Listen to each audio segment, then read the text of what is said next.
John Evans. Welcome to another episode of One on One. This coronavirus pandemic has brought out the good in a lot of people. Many are reaching out to those who are less fortunate right now, whether it's shopping for the elderly, donating to food banks and food kitchens, trying to help those who are at most risk of contracting the virus. One of the best stories that I've seen so far is the story of a former worker here at WECT, Sanah Sayani. She was a weekend morning anchor here and left us in 2013 for one of our sister stations in Columbia, South Carolina. Sanah left that station in 2015 and got out of the news business entirely. Now she's a business owner living outside of Atlanta, Georgia. One of her two businesses, Thread Beauty Spa, had to close last month because of the coronavirus pandemic. When Sanah learned there was a shortage of protective face masks and that people were at risk for contracting the virus if they didn't have one, she decided to do something about it. She used her beauty spa and turned it into a mask-making operation. It's called Tucker Makes Masks. Sanah Sayani, I can't believe it's been 7 years since you left WECT. You went to our sister station in Columbia, South Carolina, but now you're out of the TV business and a business owner. I guess if you were in TV, you wouldn't be churning out the masks you're churning out right now, would you? No, I'd be reporting the news, trying to keep people safe that way instead of this way. One way or another, we would have been keeping people safe.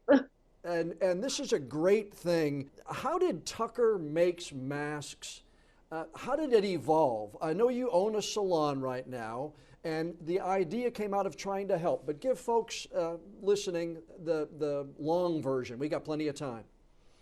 So the way this started was, it was just a freak accident, I would say. Just you scroll through your news, your Facebook feed, and as I was scrolling, I saw a tutorial to make a mask.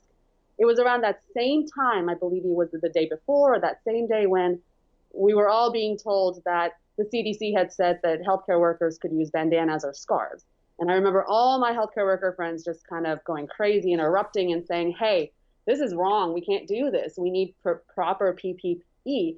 And I'm just thinking, okay, so you guys need the PPE. If masks is a shortage, people should act like they're sick, because I had just heard 4 out of 5 are transmitting the virus being asymptomatic. So I said, okay, so if we're supposed to be sick, the sick is supposed to be wearing masks. There aren't enough masks out there.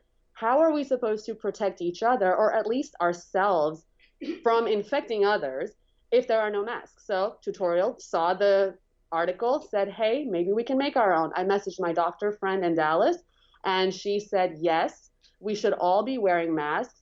Yes, the CDC is probably not saying or recommending for everyone to wear a mask because there's a shortage.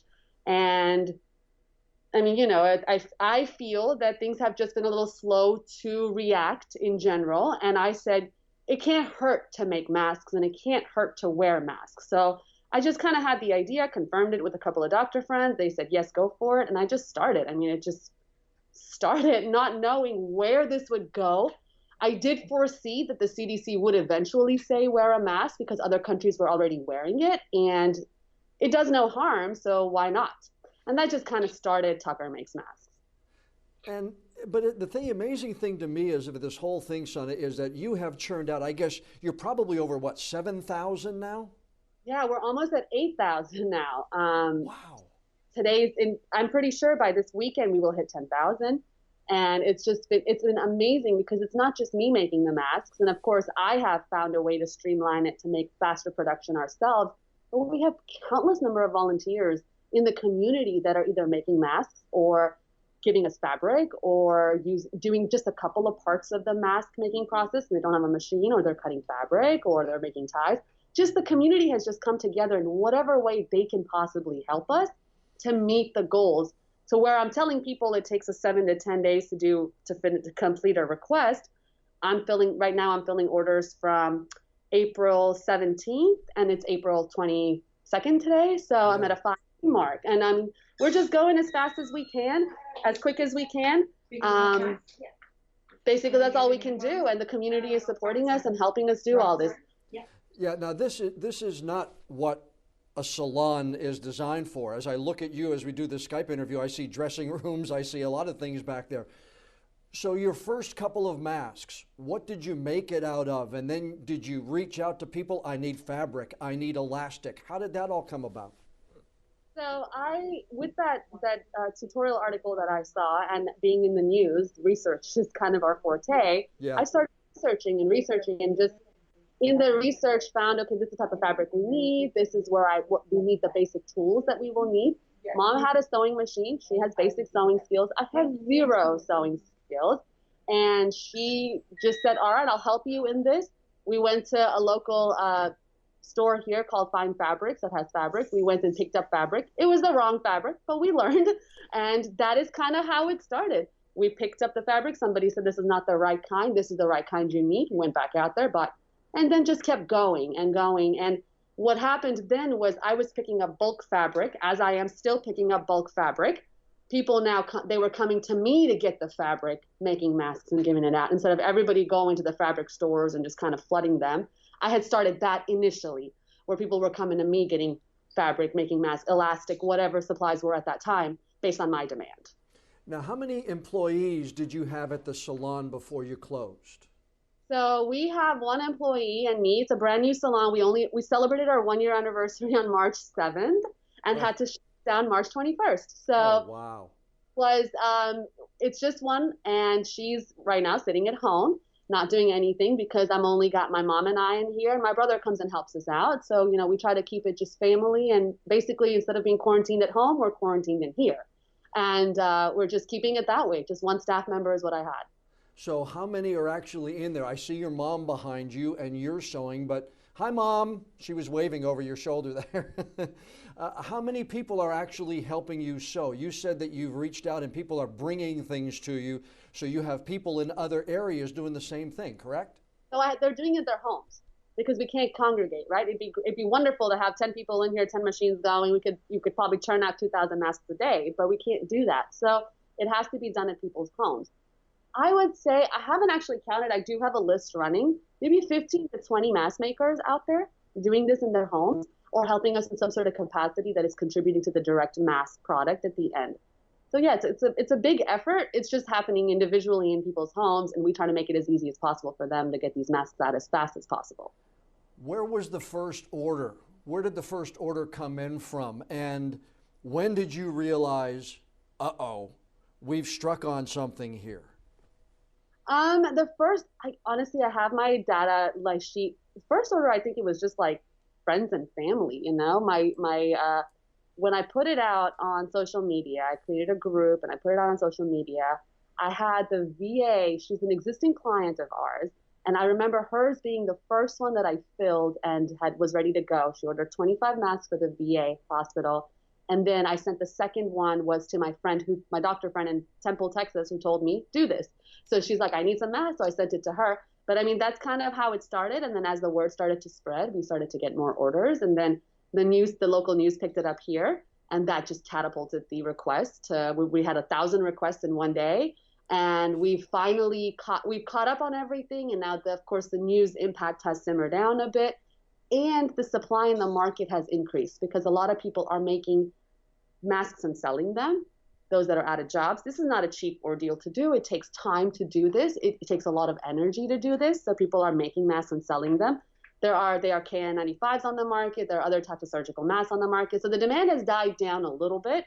But I think that is just because I'm not out there in people's faces every day. As soon as I post something, it kind of kicks back up because there are people who still need masks and they still aren't able to find them, whether it's monetary because a disposable mask is about $3 per mask that you throw away after. You should be throwing it away after one wear, but people are wearing it for a week and then throwing it away. Whereas the cloth mask, you just wash it and keep it going. That's it. Now, you have a GoFundMe page that is helping you, I guess, offset some of the cost. Knowing you as I do, I know you didn't get in this to make money. You got in this to help people, but there is a GoFundMe page for Tucker Makes Masks. But do you have any idea? I think you raised about $6,100 in there. Do you have any idea how much you've actually spent out of your own pocket in this endeavor so far? So here's the wonderful part. I thought I was going to have to spend a lot out of pocket. I didn't have to do anything starting the first day. I think I probably spent $100 the first day out of pocket and immediately got that $100 back in donations. I would say because it's not just on GoFundMe. People are donating in other facets also, cash when they pick up, Venmo, Cash App. I do have other options, PayPal. I would say I have probably raised up until now 6,100 on GoFundMe, about the same on in the other forms of methods of donating. So about Wow. 1,300, 13,000. Yeah, we have definitely raised that much. And on the flip end, I have probably spent about four or five of that in fabric costs and in just materials. So we had to stock up. We had to get cutters and boards and just basic supplies that people need to mass produce this. Uh, are there any requests for different kinds of fabrics, or are people just happy to get what they get? Well, they're happy to get what they get. Now, when I do go shopping, rarely when I do go to Joann to pick up an order and I decide to go inside, I do see people picking up other types of fabric. And then I stop for a second and I'll tell them, you remember you have to wash this every day. So a sequin fabric or a polyester fabric or anything that cannot withstand washing daily basis is not going to work for you. The second thing is you need to be able to breathe through it, and you can't breathe too much through it. So there's the lighter test where you take a lighter and you blow through it. And if you blow out the lighter, that means your fabric is too thin.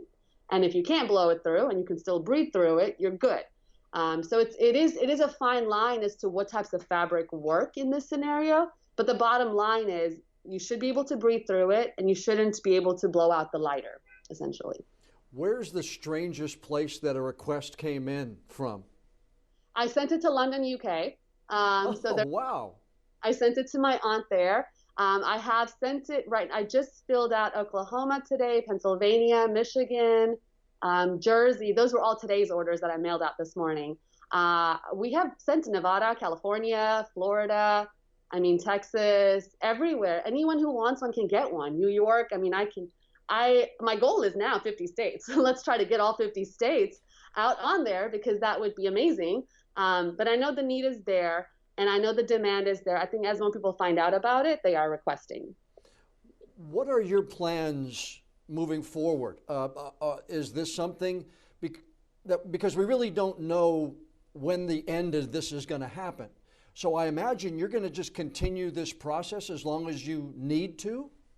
Yeah, so that's been a hot topic of debate lately because with, Georgia trying to reopen spas, salons, my industry, the debate has been, well, because Georgia is reopening, then the unemployment, rent relief, all of that doesn't follow. I still have to pay rent here to keep my lights on here. I still have to, I'm using the facility as my spa, so I still need the facility. We have been debating as to how we want to do this. If we want to switch it to where we kind of sell something through Thread Beauty Spa and we employ people. We're debating how to do this. But bottom line is, if you want a mask, no matter when you want a mask, how you want it, we will get it to you. And I will stop when there's no longer a need for mask. And if it turns into a want, then the want can be taken care of in different ways, whether it's you buy a mask for however money, whatever it is. If we end up selling masks to be able to keep the lights on in here, it will still be for like $2 or $3. It won't be $15, $20 a mask. And the purpose will literally to be so that I can keep my lights on and I can continue this project in this environment. As far as reopening my spa goes, I don't plan on doing that anytime soon until it's safe.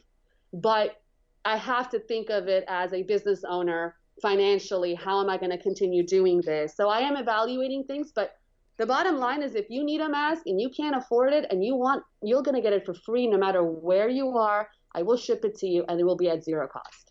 Well, tell us a little bit about your salon. What kind of services, when you do get back in to business again, I want folks to know about Sanah's salon. Tell us a little bit about it, what kind of services you provide, and where you're located. So I'm in Tucker, Georgia, and we do threading, waxing, facials, hair. We do everything, lashes. We do everything but nails. Anything that is required, all beauty stuff. We take care of everything but nails.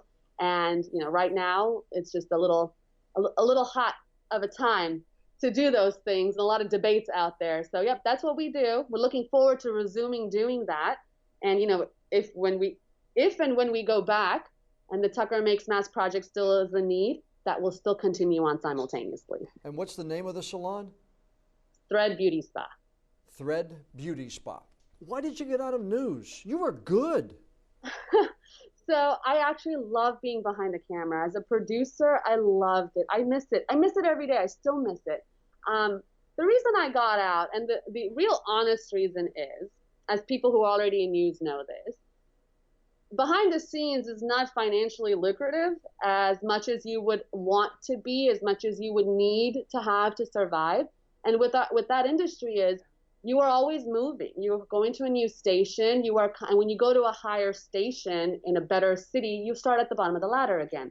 Nights, weekends, overnights, all of that. My family's in Atlanta. I was tired of working overnights and weekends. I was finally on a dayside schedule, which is, 8 to 7 in our industry, dayside. Yeah. 8 to 7. And I just was away from family, and I just missed family. I wanted to be back home. I was coming home every other weekend from Colombia at a 2.5-hour drive, and I just got homesick. And financially, it wasn't the best for me. Now, I have gotten such great contacts, and like yourself and everybody else that still remembers me and reaches out to me, that if I ever wanted to go back, I could. I could go back. And that was just one of those things that at that time I weighed the pros and cons for my future, my needs and my wants, and made the decision to step out of the industry. But trust me, doing this through Facebook, I still feel like I'm a part of that industry, and I'm still reaching out to people. I'm still informing people of the know-hows that they need, like I would be doing as a producer. You owned a pizza franchise as well, so you're becoming an entrepreneur and the major business owner here. I still have Marco's Pizza. Yeah, you should, and that's not far from where you are right now, right? The Marco's Pizza in Decatur, right? Yeah, in Decatur, which is just 15 minutes from here, yeah. And business-wise, I imagine this is a terribly difficult time.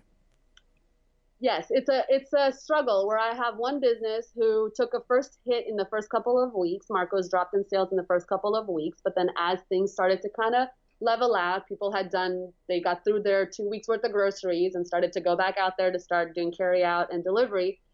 That has started to do well now. Like it's back to normal, I would say. I was the first one to shut down dine-in at my Marco's. I did it the same time I started this business, this effort here. I shut this business down. I shut down the dining there. I'm doing whatever it takes to keep my staff safe.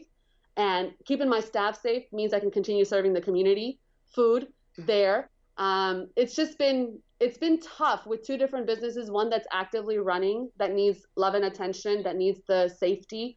One that is shut down. I have to worry about rent, bills, and everything here, labor here. So two different businesses with two different outcomes right now.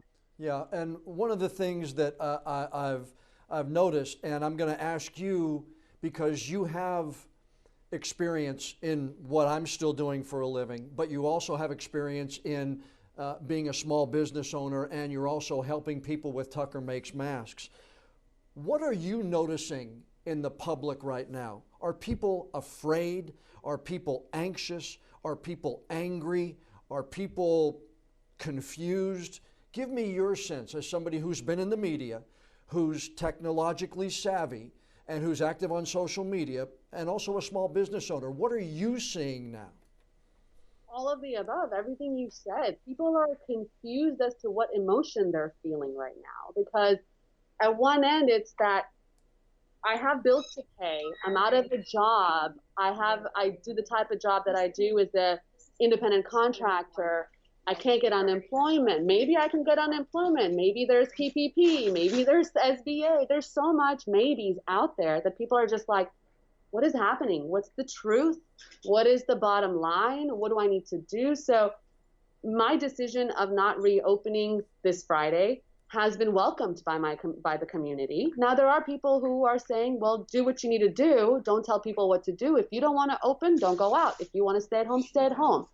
We get that. All of us get that. My only concern is by this industry reopening. I have no problem with other industries reopening with the 6 feet social distance. You go through the guidelines, do what you need to do, best to what your gut is telling you to do. This industry, just for me, makes it feel like they were about to give us unemployment, because it did say, when I did file for it, it did say independent contractors they were going to reevaluate everything.